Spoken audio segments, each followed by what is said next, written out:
네, 오늘 하나님께서 우리에게 주신 말씀은 출애굽기 13장 1절부터 10절까지의 말씀 되겠습니다. 출애굽기 13장 1절부터 10절까지의 말씀 함께 읽도록 하겠습니다. 여호와께서 모세에게 일러 이르시되 이스라엘 자손 중에서 사람이나 짐승을 막론하고 태에서 처음 난 모든 것은 다 거룩히 구별하여 내게 돌리라. 이는 내 것이니라 하시니라. 모세가 백성에게 이르되 너희는 애굽 곧 종되었던 집에서 나온 그날을 기념하여 유교병을 먹지 말라. 여호와께서 그 손의 권능으로 너희를 그곳에서 인도하여 내셨음이니라. 아비벌 이 날에 너희가 나왔으니 여호와께서 너를 인도하여 가나안 사람과 헷 사람과 아모리 사람과 휘위 사람과 여부스 사람의 땅 곧 내게 주시려고 내 조상들에게 맹세하신 바 젖과 꿀이 흐르는 땅에 이르게 하시거든 너는 이 달에 이 예식을 지켜 이래 동안 무교병을 먹고 일곱째 날에는 여호와께 절기를 지키라. 이래 동안에는 무교병을 먹고 유교병을 내게 보이지 아니하게 하며 내 땅에서 누룩을 내게 보이지 아니하게 하라. 너는 그날에 내 아들에게 보여 이르기를 이 예식은 내가 애굽에서 나올 때에 여호와께서 나를 위하여 행하신 일로 말미암음이라 하고 이것으로 내 손의 기호와 내 미간의 표를 삼고 여호와의 율법이 내 입에 있게 하라. 이는 여호와께서 강하신 손으로 너를 애굽에서 인도하여 내셨음이니 해마다 절기가 되면 이 규례를 지킬지니라. 아멘. 자, 오늘은 절기와 믿음이라는 제목으로 하나님의 말씀을 우리 함께 살펴보기를 원합니다. 여러분, 우리 민족의 대표적인 그 고유 명절 두 가지가 있죠. 뭐가 있죠? 네, 설날과 바로 추석입니다. 우리나라에 설날과 추석이 있듯이 이스라엘에는 3대 중요한 절기가 있는데요. 그것이 무엇이냐면 첫 번째 유월절, 두 번째는 맥추절, 세 번째는 초막절이라고 합니다. 특별히 오늘은요, 맥추 감사 주일로 우리가 예배를 드리고 있습니다. 맥추절을 우리가 지키고 있는데 목사님은 어렸을 때 이 맥추절이 뭐지? 맥주절인가? 맥주로 생각을 한 거예요. 그래서 교회에서 왜 맥주 감사 헌금을 내나 혼자서 이상한 상상을 하고는 했습니다. 근데 여기서 맥추란 무엇이냐면 첫 보리 밀 이삭을 수확을 했을 때 하나님 앞에 감사로 제사를 드리는 그런 날을 말하고, 그래서 대개 봄철이 끝나는 시기에 이 맥추절을 지켰다고 합니다. 그 맥추절은 유대인들이 지키던, 그러니까 유월절이 첫 번째 절기인데 6월절부터 시작해서 50일이 지났다고 해서, 6월절이 지난 후부터 50일이 지났다고 해서 이 맥추절을 뭐라고 부르기도 하냐면 오순절이라고 부르는 거예요. 오순절. 오순절날 신약 시대에 무슨 일이 일어났죠? 성령 강림 사건이 일어났잖아요. 오순절날 막 마가의 다락방에서 기도하다가 120문도가 다 방언을 받고 성령이 각기 다른 방언으로 다른 방언으로 말하게 하심을 시작하더니, 그러면서 놀라운 성령의 역사가 나타나기 시작했던 때가 바로 이 오순절이었습니다. 이때가 바로 맥추절이었다는 거예요. 자, 오늘은 그 3대 절기 중에서 이스라엘 사람들이 가장 중요하게 생각하는 절기인 이 유월절을 우리가 함께 생각해 보면서 하나님이 왜 이렇게 절기를 중요하게 생각하시는지, 그리고 왜 지키라고 하시는지 우리가 그 이유에 대해서 두 가지로 살펴보기를 원합니다. 물론 우리는 이 유대인들처럼 이 절기를 그대로 지키진 않습니다. 뭐 유월절을 지키거나 또 맥추절을 지키거나 초막절을 지키거나, 제대로 지키려면 초막절에서는 텐트에 일주일 동안 생활을 해야 돼요. 그렇게 안 하잖아요. 그냥 감사의 예배를 드리는 거예요. 그 정신을 살려서. 그렇다면 왜 하나님께서는 왜 이 절기를 주셨으며 이 절기를 그토록 중요하게 생각하시는지, 이 두 가지, 이 정신에 대해서 함께 살펴보기를 원합니다. 첫 번째는요, 하나님의 은혜를 기억하라고 절기를 지키라고 하시는 거예요. 하나님의 은혜를 기억하라고. 여러분, 우리가 어떤 기념일이 있잖아요. 어버이날, 또 스승의 날, 또 결혼한 우리 부부라면 결혼 기념일이 있고, 이렇게 기념일을 챙기면서 작은 선물을 나누는 그 이유가 무엇입니까? 그리고 식사라도 하는 이유가 뭐예요? 그 기념일을 다시 한번 기억하면서 은혜를 되새기고자 하는 그런 마음 때문에 우리는 항상 그 기념일을 챙깁니다. 예를 들어서 어버이날, 어버이의 은혜를 기억하고, 스승의 날, 스승의 은혜를 기억하고, 이런 것처럼 우리가 매일매일 사실은 기억하며 살아야 되는데 잊고 살 때가 많아서 딱 그 한 날 정해서 우리가 너무 잊고 살았구나, 항상 감사하면서 그 은혜를 잊지 말아야 되는데 라고 하면서 그 기념일을 지키고 있는 것 아닙니까? 오늘 8절에서 10절까지의 말씀을 보면 이렇게 되어 있습니다. 너는 그날에 내 아들에게 보여 이르기를 이 예식은 내가 애굽에서 나올 때에 여호와께서 나를 위하여 행하신 일로 말미암음이라 하고 이것으로 내 손의 기호와 내 미간의 표를 삼고 여호와의 율법이 내 입에 있게 하라. 이는 여호와께서 강하신 손으로 너를 애굽에서 인도하여 내셨음이니 해마다 절기가 되면 이 규례를 지킬지니라. 자, 그렇다면 유월절이 무슨 날이기에 하나님이 이 유월절을 기억하고 지키기를 바라셨을까요? 이스라엘의 3대 절기 중에서 정말 가장 중요한 절기가 이 유월절인데 왜 하나님이 지키기를 바라셨을까? 여러분, 이 출애굽 10가지 재앙 아시죠? 기억하시죠? 자, 이 10번째 재앙이 뭐였나요? 이 바로가 죽어도 이스라엘 백성들 못 보낸다. 여전히 내 종으로, 내 노예로 삼아야 된다라고 하니까 하나님께서 이제 마지막 최후 통첩, 이집트 안에 살고 있는 초태생들, 처음 난 것들은 내가 다 치겠다 말씀하십니다. 애굽에 있던 모든 집의 그 장자들은 죽음을 피할 수 없게 된 것이죠. 그런데 한 가지 방법이 있었으니 어린 양의 피가 집 문과 그 임방 좌우 설주에 발라져 있는 집은 죽음의 사자가 그 피를 보고 넘어간다. 영어로는 넘어갔다라고 해서 패스 오버.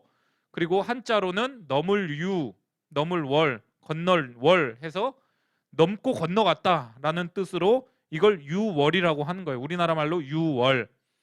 그래서 자, 유월절은 그러면 무슨 뜻인가요? 죽음의 사자가 통과했다. 죽음의 사자가 지나갔다. 그걸 기념하면서 아, 내가 구원받았구나. 내가 살아났구나. 이것을 다시 한번 기억하며 기념하는 절기가 바로 유월절이다라는 것이죠. 자, 이스라엘 백성들이 이뻐서 하나님이 살려주셨나요? 그 사람들이 착해서 하나님께 대하여 뭔가 선한 일을 해서 그냥 넘어가셨나요? 그게 아니죠.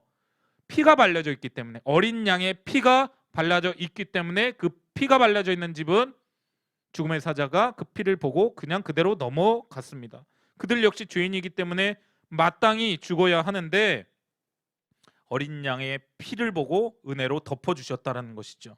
그래서 너희들의 죽음이 그대로 넘어갔다라고 해서 하나님의 구원이 이루어진 이 놀라운 날을, 은혜의 날을 이스라엘 백성들로 하여금 대대로 지키게 하라, 기억하게 하라 라고 그렇게 말씀하십니다. 1년에 한 번 절기를 통해서 너희들 이거 잊어버려서는 안 된다, 하나님이 그렇게 말씀하고 계시는 거예요. 여러분, 우리가 구원받은 하나님의 백성이라고 하는 것은 알고 있어요. 그런데 이게 굉장히 어마어마한 특권임에도 불구하고 우리는 대수롭지 않게 생각할 때가 참 많이 있잖아요. 그냥 어렸을 때부터 모태신앙으로 태어나서 자라고 교회에서 생활하고 예배드리면서 이 부분에 있어서는 너무 자연스러운 거예요. 그러니까 감사도 사라지고 어떤 정말 이 하나님의 은혜에 대한 정말 그 표현, 이런 것도 잘 우리가 못한다라는 거죠.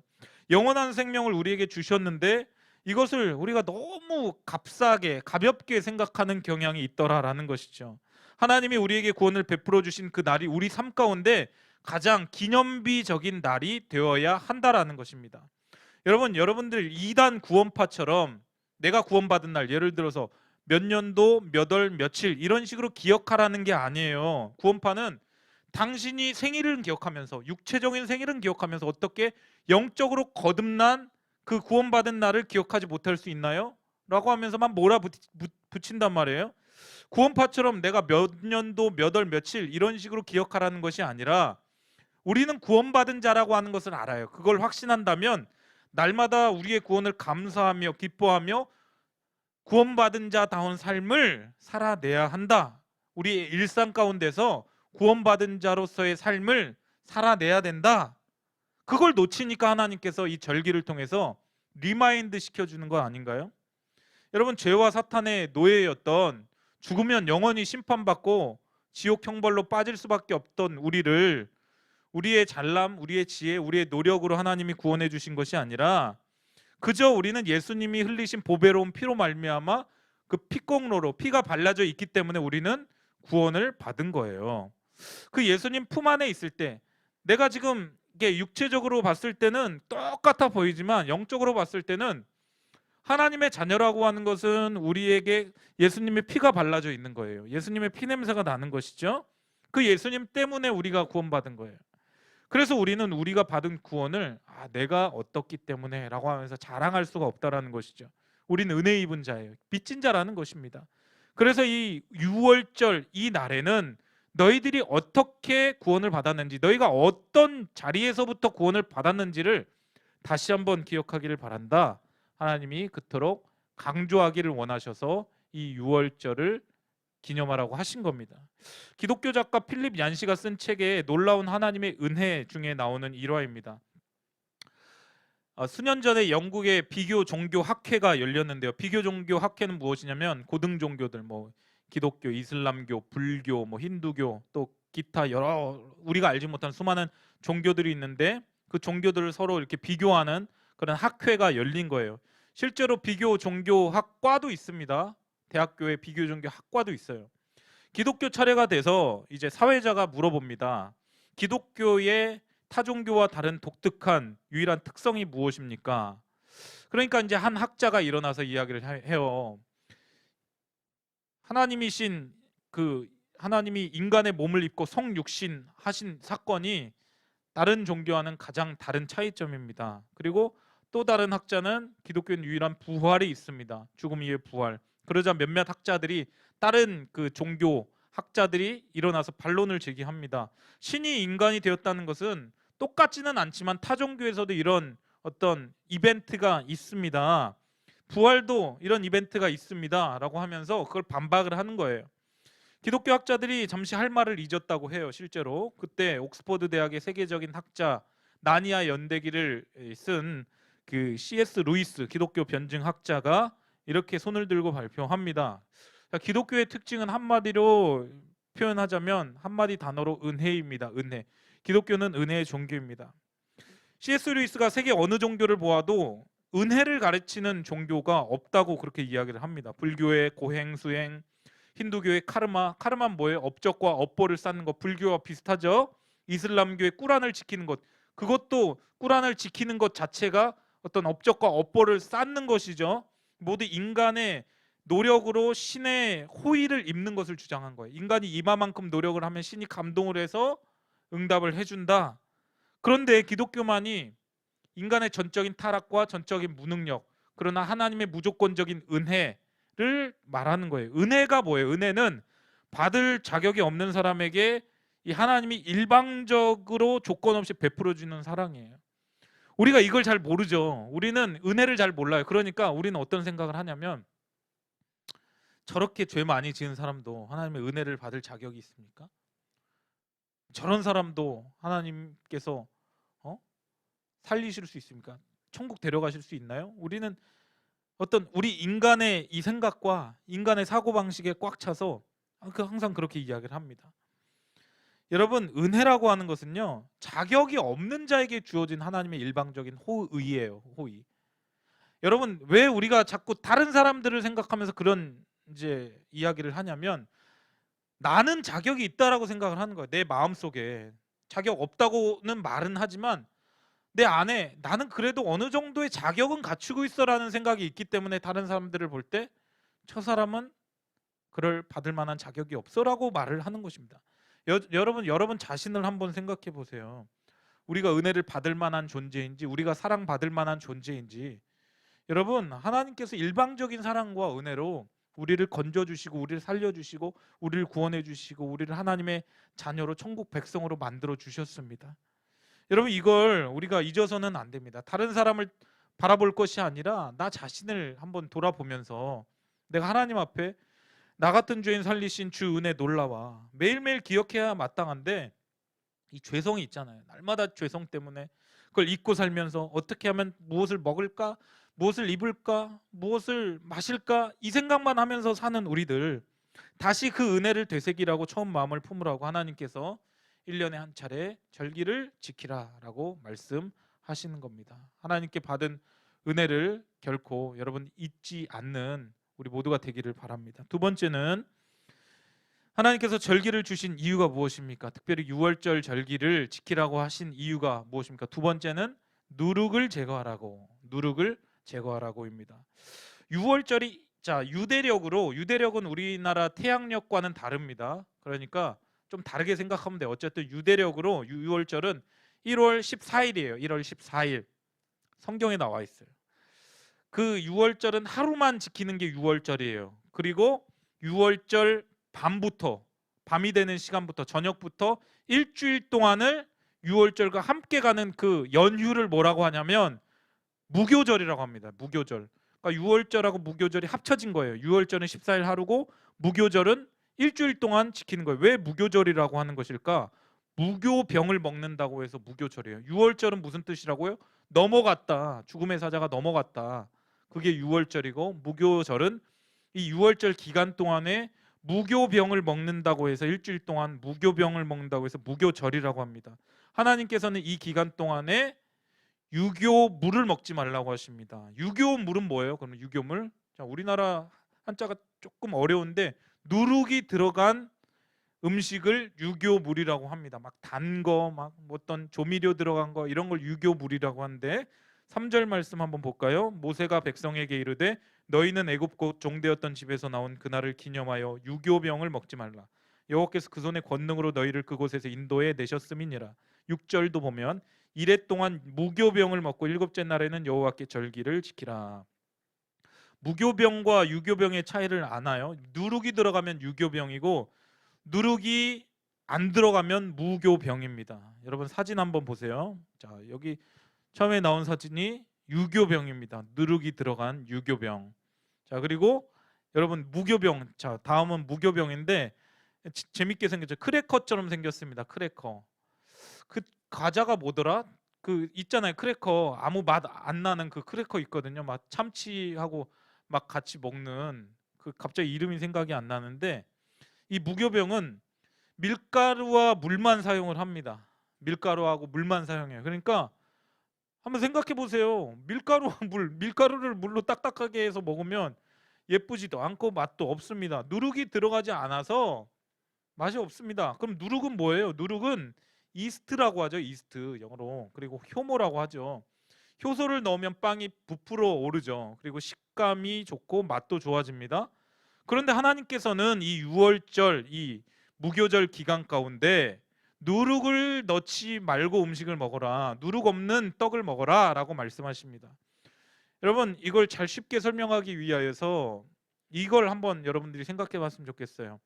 집에 호떡을 해 먹을 때 백설 호떡 믹스 여러분 먹어본 적 있나요? 목사님 가끔 먹는데 이 봉지를 뜯어보면 조그만한 봉지 3개가 있습니다. 호떡 믹스가 하나 들어있고 밀가루 반죽할 거죠. 그 다음에 또 잼 믹스라고 해가지고 설탕 같은 약간 달달한 그런 믹스가 있고 조그만한 거 하나 있습니다. 조그만한 봉지가 뭐예요? 이스트인데 그게 바로 누룩이에요. 그 이스트가 누룩입니다. 조그만한 거. 이걸 넣어야지 호떡이 말랑말랑해지고 떡처럼 부풀어 오릅니다. 이걸 이 이스트를 넣지 않고 한번 해보세요. 말랑말랑해지는가? 부풀어 오르는가? 안 그렇습니다. 저걸 안 넣고 호떡을 구우면 못 먹어요. 딱딱해지고 맛도 없습니다. 그래서 이스트를 넣는 거예요. 이스트를 넣으면 뭐가 되냐요? 유교병이 되는 거예요. 유교병. 이스트를 넣었기 때문에. 그런데 무교절을 지키는 일주일 동안만은 누룩이 들어가지 않은 무교병만 먹어라. 이스트 넣지 말아라. 쉽게 말해서 잼믹스 이거 넣지 말고 이스트 넣지 말고 밀가루만 있는 걸로 반죽해가지고 그냥 물로 이렇게 딱딱하게 굳게 해가지고 그것만 먹어라. 7절 말씀 볼까요? 이래 동안에는 무교병을 먹고 유교병을 내게 보이지 아니하게 하며 내 땅에서 누룩을 내게 보이지 아니하게 하라. 누룩을 보이지 말게 하래요. 왜 누룩을 빼게 해야 하나요? 또 누룩을 왜 보이면 안 되나요? 누룩은 원래 뭘까요? 누룩이라고 하는 것은 곰팡이에요. 곰팡이. 이 누룩의 가장 우선되는 기능이 무엇이냐면 빵을 만들 때 빵을 부풀게 하는 것입니다. 누룩은 팽창시키는 그런 기능이 있습니다. 원래 빵의 재료인 밀가루를 부풀게 만들고 팽창시켜서 맛있게 보이기도 합니다. 그렇게 그럴싸해 보이게 하는 거예요. 자, 이걸 성경은요 영적으로 해석을 합니다. 누룩을 인간 내면에 있는 곰팡이, 이게 누룩이라는 거죠. 좋은 거예요? 안 좋은 거예요? 안 좋은 거죠. 누룩을 제거해야 되죠. 교만과 부패와 죄성, 거품 이런 게 바로 누룩이라는 거예요. 이게 점점 팽창한다는 거예요. 인간의 죄성이 팽창한다는 거예요. 우리는 원래 볼품없고 부족하고 허물이 많아요. 하나님의 은혜로 구원을 받은 자들이에요. 그런데 그걸 망각하고 구원받은 이후에 내 잘난 맛에 살면 돼. 나는 똑똑해. 이게 은혜인지 모르고 이제 이 영혼에 곰팡이가 쓸기 시작합니다. 이 누룩이 들어가기 시작해요. 그 누룩이 점점 확장되면서 부풀려지고 교만하고 어깨에 힘이 들어가고 하나님의 은혜를 망각하고 그 교만한 영혼이 누룩이 든 영혼이라는 것입니다. 성경은 그렇게 말하고 있어요. 하나님의 은혜를 망각할 때 이 누룩이, 내 안에 있는 누룩이 점점 커지게 되더라. 겉으로 볼 때 유교병처럼 멋있어 보이고 화려해 보이고 맛있어 보이고 윤기가 잘잘잘잘 흘러 보이는데 속이 비어있는 아주 허탄한 인생이 바로 유교병과 같은 인생이다라는 것입니다. 그래서 1년에 딱 한 번 이 절기만큼은 너희들 유교병 먹지 마라. 누룩 뺀 음식 먹어. 너희들 어떤 존재였는지 이 누룩 뺀 음식 먹으면서, 딱딱한 음식, 이거 맛 없는 음식 먹으면서 너희들의 실체가 어땠는지를 한번 너희들이 실물 교육하기를 바란다 라고 하나님께서 이스라엘 백성들에게 말씀하십니다. 오늘 우리에게도 예수님께서 말씀하세요. 마가복음 8장 15절 말씀 보면 이렇게 말씀하십니다. 예수께서 경고하여 이르시되 삼가 바리새인들의 누룩과 헤롯의 누룩을 주의하라 하시니. 누구의 누룩이라고요? 바리새인들의 누룩과 헤롯의 누룩. 바리새인의 누룩이 뭘까요? 바리새인은 누구였죠? 유대의 종교 지도자들이었습니다. 실제로 엄청나게 신앙생활 잘하는 사람이에요. 우리가 평가할 수 있는 사람이 아니에요. 일주일에 꼭 2번씩 금식기도 하고 기도도 유창하게 하고 늘 성전 중심으로 살았던 사람이 이 바리새인들이었습니다. 그런데 예수님이 보셨을 때 이 바리새인들 안에 누룩이 끼었다는 거예요. 이 속에 거품이 끼었다라는 거예요. 그래서 외식을 일삼게 되고 이 겉모습만 번지르르하고 속은 썩어 들어가고 성전을 기득권 삼아서 종교 권력을 자신의 성공 도구로 삼는 그런 모습들, 예수님께서 그런 모습들을 바라보시면서 바리새인들의 누룩을 조심하라. 우리로 따지면 너 종교 생활만 한다고 그 되는 게 아니야. 일주일에 한 번 교회 나와가지고 예배 드린다고 그거 끝나는 거 아니야. 너 안에 누룩이 있어. 그 누룩 조심해야 돼. 바리새인의 누룩을 조심하라라고 하는 것은 무엇이냐면 사실은 우리가 바리새인보다 더 못하거든요. 우리가 신앙의 어떤 퍼포먼스로 따지면 바리새인보다 안 된다는 거예요. 바리새인도 그랬을지언정 우리는 어떠냐는 거죠. 여러분, 우리는 그 신앙의 형식이라도 남아있나요?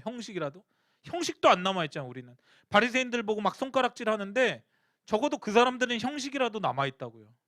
내용은 우리가 판단하기 그렇지만, 그런데 내용도 없고 형식도 없고 아무것도 없으면서 우리 안에 누룩은 끼어 있으면서 바리새인들을 향하여서 우리가 과연 손가락질할 수 있을까? 없다라는 것이죠. 헤롯의 누룩은 무엇일까요?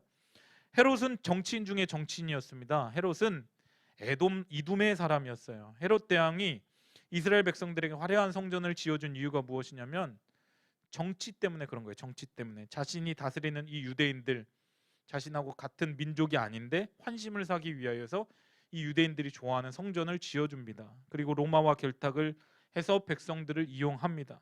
하나님 때문이 아니라 백성을 위하여서, 자기 권력 유지를 위하여서 이렇게 사람들을 이용하는 거예요. 이런 누룩들, 권력과 야망의 누룩들, 이 안에 드글드글거리는, 부글부글거리는 그런 누룩들을 조심하라라는 것이죠.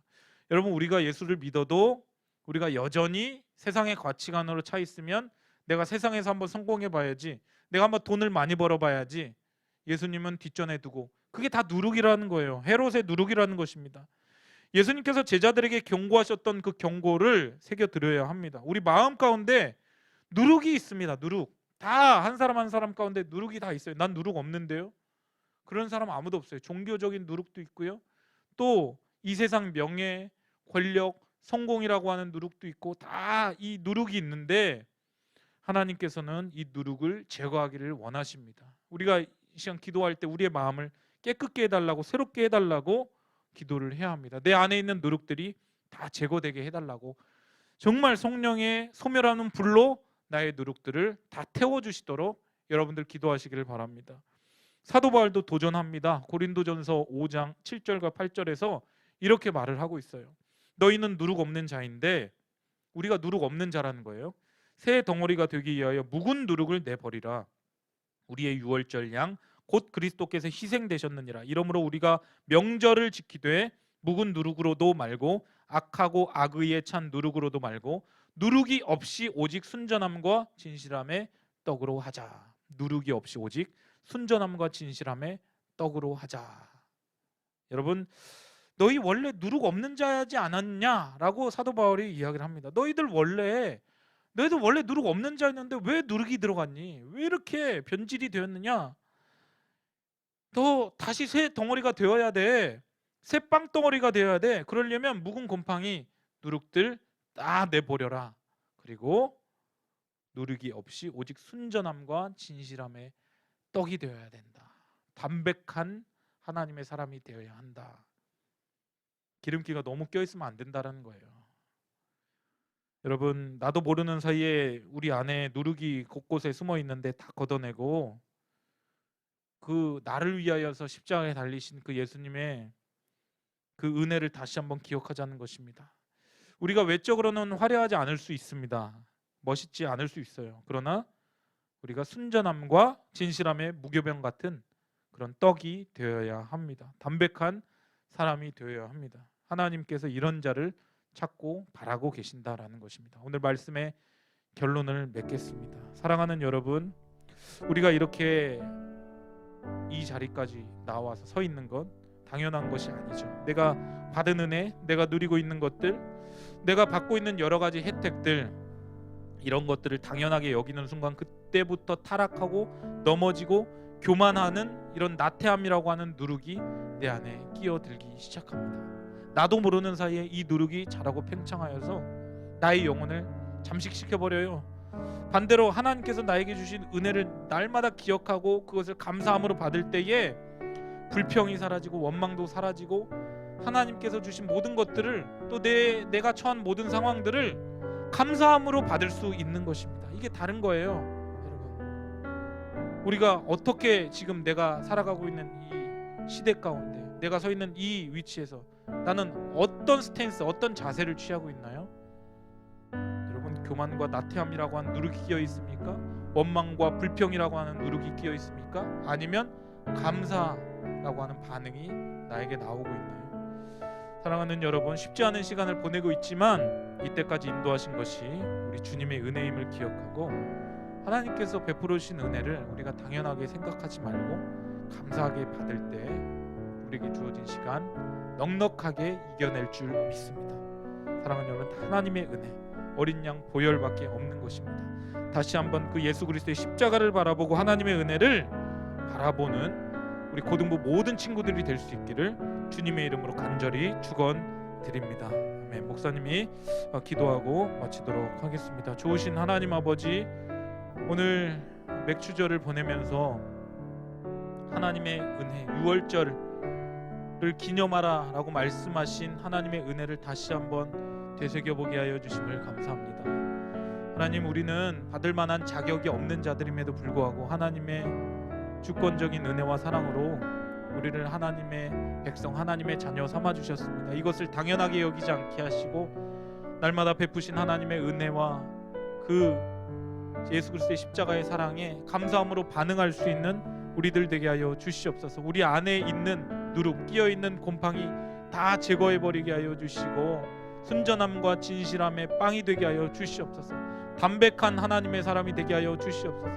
겉으로 화려하고 멋있어 보이지 않는다 할지라도 여기에 우리의 시선을, 우리의 에너지를 우리가 초점 맞추지 않게 하여 주시고 오직 예수 그리스도께 우리의 정말 방향을 초점 맞추며 하나님 기뻐하시는 모습으로 살아갈 수 있는 우리 고등부의 모든 친구들이 되게 하여 주시옵소서. 이제는 우리 주 예수 그리스도의 크신 은혜와 하나님 아버지 무한하신 사랑과 성령님의 감화 감동 내주 위로 충만 교통하심이 날마다 하나님의 은혜를 기억하고 사랑하며 감사함으로 반응하며 우리 안에 있는 누룩들을 다 제거하고 담백한 사람이 되기로 다짐하고 결단하는 사랑하는 우리 고등부 학생들 한 사람 한 사람 머리 위와 이들의 학업과 장래 위에와 또 이 예배를 함께 드리고 있는 디아글로벌 아카데미 학생들 한 사람 한 사람 머리 위와 이들의 진학과 진로 위에, 우리 선생님들의 가정과 직장과 사업과 범사 위에, 우리 교회 전체 위에 이제로부터 영원까지 함께 있을지어다. 아멘. 은혜 주신 하나님께 감사와 영광의 박수 올리겠습니다. 감사합니다.